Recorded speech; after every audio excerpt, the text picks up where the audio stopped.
네, 뭐 수소 에너지 관련된 이슈는 이 사우디 투자부 장관이 방한한다는 소식 때문에 연관성이 지어지는군요. 네, 뭐 사우디 실세 빈살만 황세자가 이달 방한 유력하고 하반기 최대 이슈가 될 만한 게 수소 에너지하고 투자라고 이제 또 보도가 하나 나와서 그렇게 수소 퓨얼셀이 이렇게 움직이는 것 같네요. 자, 또 IT로 가서 삼성전자 궁금증이 있으니까 좀 들어볼까요? HSL 파트너스 이형수 대표와 함께하겠습니다. 어서 오세요. 네, 안녕하십니까? 갑자기 삼성전자 오늘 임시주총하고 사회이사 선임도 있고, 네, 앞서 우리 잠깐 다루긴 했는데 분할설이 또 등장을 했어요. 네네.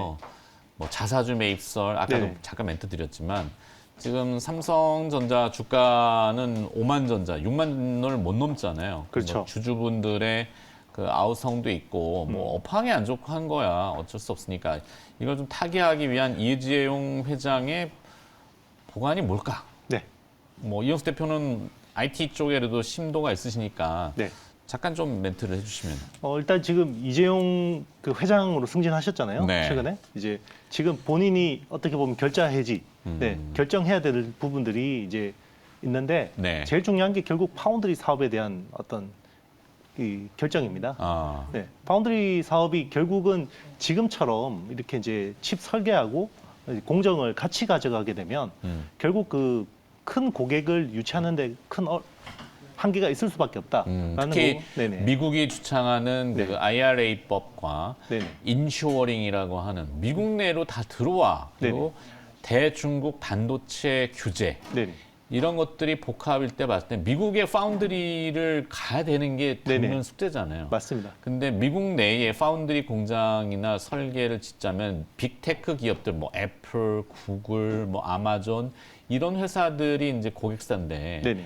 삼성한테 잘 안 주려고 하다 보니까 그렇죠.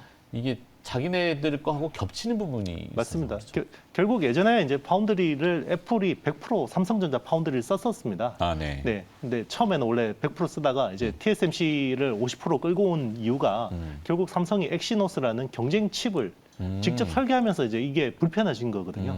그때를 또 틈타서 TSMC는 캐치프레이즈를 고객과 경쟁하지 않는다라는 그 캐치프레이즈를 걸고 했는데 똑같습니다. 지금은 제일 중요한 삼성한테 호기겠네요. 맞습니다. 중국이 대만 지금 막 자꾸 흉흉한 얘기들이 나오지만 중국에서 자본이 철수, 그다음에 대만에 대한 위기의식 고치, 우리가 지금 대북 관계들도 복잡하잖아요. 네네 맞습니다. 그러다 보니까 결국에는 미국 내에서 빅테크 기업들은 이렇게 요구할 수 있겠네. 그럼 파운드리 분사해서 들어와. 맞습니다. 결국 나스닥 상장까지 하면 가장 이상적이겠죠. 그러면 줄게 네네. 물량을. 그렇죠. 이제 뭐 일단은 파운드리라는 거는 메모리하고 좀 구조가 다른 게 메모리는 생산해놓고 팔아도 되잖아요. 네, 근데 파운드리는 주문이 없으면 생산을 할 수가 없습니다. 그렇죠. 그러면 이제 주문을 받게 하려면 결국 그 어떤 고객사들의 지분 투자를 받는 게 가장 이상적이겠죠. 대표적으로 뭐 테슬라라든지 구글이라든지 뭐 이런 회사들. 대충 얘기 듣다 보니까 네네. 그림이 좀 나오는데. 네네. 그거를 지금 뭐 이게 일부는 시장에서 만든 이야기일 수도 있지만 실제로 저도 이제 좀 안테나를 세워보니까 네. 삼성 내에서 인센티브 관련해서 좀 이슈가 있기는 있었던 것 같더라고요. 네, 그러니까 이제 기존의 파운드리 뭐 시스템 LSI 사업부가 이제 메모리 쪽하고 같이 인센티브를 받고 있는데 네. 이제 니네 사업부에서 받아 이런 이야기를 했다라는 썰이 좀 돌고 있습니다. 네. 삼성이 네. 워낙 거대한 조직, 네네. 전자 하나만 놓고 봤을 때도 맞습니다. 거대한 조직이기 때문에 그 부서라고 해야 될까요? 섹터별로도 그렇죠. 사업부가 다른 회사라고 보면 사업부별로. 됩니다. 네. 사실상. 예. 좀 불편한 거래도 있고 그렇죠. 그렇죠. 네. 그러니까 인센티브가 제일 중요하죠. 직원 입장에서는. 다 같은 네. 밑에 삼성은 아니더라고요. 네네 맞습니다. 자, 이 얘기는 우리 이따 네네네. 너튜브, 유튜브 촬영을 네네. 하니까 네네. 39분 증권방송에서 하고 네. 오늘 정해진 대로 또 네. 어떤 기업을 뭐 시장은 좀 무겁다고 하지만 네네. 항상 공부합니다 우리는. 네네. 변화가 있는 기업이 있나요? 네, 뭐 제우스 오늘 좀 소개드리겠습니다. 여기 또 네. 로봇 얘기도 나오던데. 네네 맞습니다. 뭐 제우스라는 회사는 원래 뭐 반도체 습식 세정 장비하는 회사입니다. 네. 매출이 한 65% 정도가 이제 이쪽이고 이 회사의 특징은 이제 세정이라는 기술이 웨이퍼 한 장씩 처리하는 싱글 타입이 있고 그리고 네. 이제 한 15장씩 한꺼번에 처리하는 이제 배치 타입이 타입, 있는데 아. 예, 이 두 가지 기술을 모두 가지고 있습니다. 이게 굉장히 특이한 그 케이스고요. 그리고 지금 로봇 매출 비중이 20%까지 올라왔습니다. 여기도 내나 협동 로봇 맞습니다. 예, 협동 로봇이고요. 네, 뭐 이게 이제 사람하고 같이 일을 할 수 있거나 산업용 네네. 협동 로봇. 맞습니다. 네. 그리고 이제 그 어떤 무인 카페 이런데 이제 바리스타 로봇 뭐 이런 것들도 가능하고요. 그거는 이제 B2C 쪽이 네네, 좀 더 맞습니다. 강화된 것 같고. 네네. 약간 B2B지만 B2C스러운 B2B죠. 이 B2B만 하면은 참 어렵잖아요. 그 뭐 맞습니다. 네. 기복도 심하고 그러니까 매출이나 외형을 위해서는 B2C 사실 B2C의 수요가 있으니까. 그렇죠. 앞서 우리 두산이라는 기업을 이제 일발장전에 다루면서 노동시장 얘기를 안타깝지만 현실적인 걸 받아들여야 되니까 그렇죠. 이럴 사람이 없단 말이에요. 맞습니다. 네. 결국 그 B2B 하는 로봇 회사들이 왜 B2C를 못 하냐면요. 프로그래밍이 어렵습니다. 네. 그런데 이제 이 회사 제로라는 이제 로봇은 파이썬으로 프로그래밍 할 수 있어요. 그래서 굉장히 쉽게 프로그래밍 할 수 있기 때문에 네. 장점이 있다고 보시면 됩니다. 네. 자, 그러면 이 제우스에 대해서 쭉 들어봤는데 매출 구성 뭐 이거 지금 얘기하셨나요? 네네 말씀드렸습니다. 네. 네네. 반도체 미세 공정화로 습식 세정 수요가 늘고 있다는데 네네. 이 습식 세정에 네. 대해서 조금 더 설명을 뭐 해주시면. 습식 세정이라는 것은 말 그대로 케미컬에다 담가서 씻어내는 겁니다. 그러면 그거 반대는 네. 드라이. 네네 맞습니다. 건식 뭐 세정이고요. 강한 화학 약품의 증기나 뭐 이런 걸로 때려. 보통 뭐 이제 플라즈마라든지 플라즈마로. 뭐 불소 같은 것들을 쓰는 건데 뭐 그냥 사실 에어로졸 같은 거는 그냥 높은 수준의 뭐 건식 세정이라고 볼 수 없지만 네. 이제 요즘에 이제 많이 쓰는 거는 이제 선택적으로 뭔가 이 파티클을 없애줄 수 있는 이제 뭐 불화 수소 이런 것들을 쓰거나 아니면 뭐 플라즈마를 써서 일부만 요 태우는 뭐 그런 식의 건식 세정 기술도 쓰고 있습니다. 네. 근데 이 습식 세정을 하게 되면은 네, 습식 세정을 하게 되면 일단 뭐 저기 효율성이 좋아지는 거고요. 이 회사의 습식 세정 수요가 왜 느냐면 결국 이게 시스템 반도체 시장 성장하고 맞물려 있습니다. 네. 이제 메모리 같은 경우는 메탈 어떤 회로층이 뭐 몇 개 안 됩니다.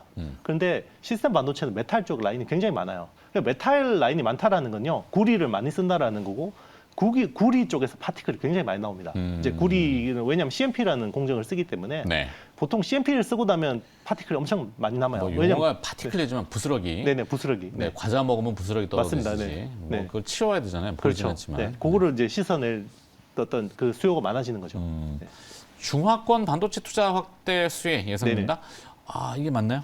맞습니다. 중화권에? 네, 뭐 여기 사실 약간 좀 불편할 수도 있어요. 네, 요즘 탈중국이 분위기에. 지금 네, 나오는데. 맞습니다. 근데 어쨌든 세정은 아주 뭐 고급 장비 기술은 아니기 때문에 일단 뭐 파는데 아직까지는 문제가 없고요. 네. 주요 고객사는 SMIC, 네, 중국 1등 파운드리 업체죠. 네, 그리고 CXMT, 뭐 이런 쪽. 시솥. 네네. 뭐 창신 메모리라 하고요. 그리고 이제 그 뭐 디스플레이 쪽에도 팔고 있습니다. BOE하고 CSOT 뭐 이런 데도 많이 팔고 있고요. 지금 반도체 사업이 전체 매출에서 한 65% 정도 되는데 네. 이 반도체 사업 쪽에서 한 6대4 정도로 6이 중국 비중이라고 생각하시면 됩니다. 그래서 최근 뭐 실적 호조의 어떤 원인은 대부분 중국 쪽, 네. 특히나 SMIC 쪽의 수주를 많이 받은 것 같습니다. 그러네요. 네. 앞에 삼성 물어보느라고 시간을 많이 잡아먹었고 좀 네. 줄여야 될 것 같은데. 네네. 이 실리콘 관통 전극 네네. 뭐 하고 또 소형 로봇 29 네네.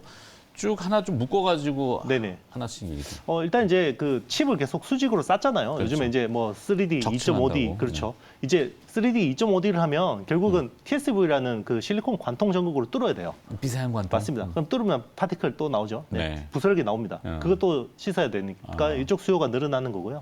그리고 이제 로봇 같은 경우는 지금 뭐 굉장히 매출이 많이 늘어나고 있고 그리고 이제 제조 현장에서도 많이 쓰이고 있고 그리고 네. 이제 어떤 이런 B2C스러운 이런 쪽에도 많이 쓰고 있다. 그거는 이제 프로그래밍이 굉장히 쉽다라는 장점이 있다라는 겁니다. 네. 그래서 앞으로 좀 로봇 수혜주, 특히나 지금은 서비스 로봇에 굉장히 많은 관심이 있기 때문에 이런 쪽에서 좀 기대감이 높다 보시면 될 것 같습니다. 그러면 그 반도체 뭐 여러 가지 장비들을 바탕으로 산업용 로봇을 만들었고 그 소형 로봇이 제로?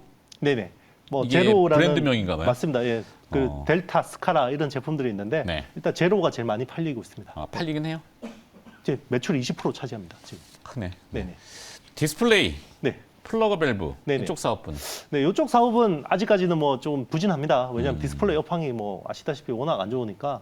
근데 이제 또 삼성 쪽에서 요즘에 또 투자 이야기가 나오고 있어요. 그것도 이제 슬슬? 네네 맞습니다. 이재용 회장이 또 결정해야 될 부분이 이거거든요. 그렇죠. 결국 대면적 OLED 어떻게 할 거냐. 아. 네. 요거 투자 결정해줘야 됩니다. 네. 그러면 투자 결정을 하게 되면 또 삼성 쪽에서 또 수주가 나올 수가 있거든요. 네, 그런 부분에서 또 기대를 할 수가 있습니다. 네, 뭐 아주 메인의 사업은 아니지만 그래도 네. 뭐 적자를 내는 게 뭐 그래도 좀 좋아지면 전체 이익에는 큰 도움이 될 것 같습니다. 좋습니다. 자, 결론은 그래서 제우스는 올해 실적 네. 전망이 어느 정도, 지금 현재 주가 대비해서 네네. 평가는 어느 정도? 작년에 4천억 매출에 영업이익 240억 정도거든요. 네. 그럼 지금 시총이 2,600억 대니까 뭐 아주 싸다고 볼 수는 없는데 올해는 매출 5,400억에 영업이익이 한 430억 정도 보고 있습니다. 그렇기 때문에 충분히 업사이드가 있다고 보고 있고요. 특히나 지금 3분기 실적이 굉장히 좀 기대가 되고 있습니다. 3분기가 네. 아직 실적은 안 나왔나요? 네네, 3분기가 굉장히 잘 나올 것 같습니다. 왜냐하면 수주잔고로 추정해 보면 네. 요게 수주잔고가 1분기 기준으로도 굉장히 높게 나왔었거든요. 네, 그게 그런 매출이 나왔다 그러면 3분기가 좋을 수밖에 없습니다. 네. 네. 그래서 타이틀이 퀀텀 점프를 준비하고 있는 제우스 네, 이렇게 했는데 오늘은 뭐 항상 시장이라든지 뭐 앞에 선단이라고 하는 그 대기업들 삼성전자의 움직임에 또 연동이 되니까 맞습니다. 그래도 주가는 나름 뭐 탄탄한 편이네요. 네네, 맞습니다. 잘 들었습니다. 네, HSL 파트너스 이형수 대표로부터 IT 전반과 그다음에 기업까지도 들어봤는데 오늘 고맙습니다. 네, 감사합니다.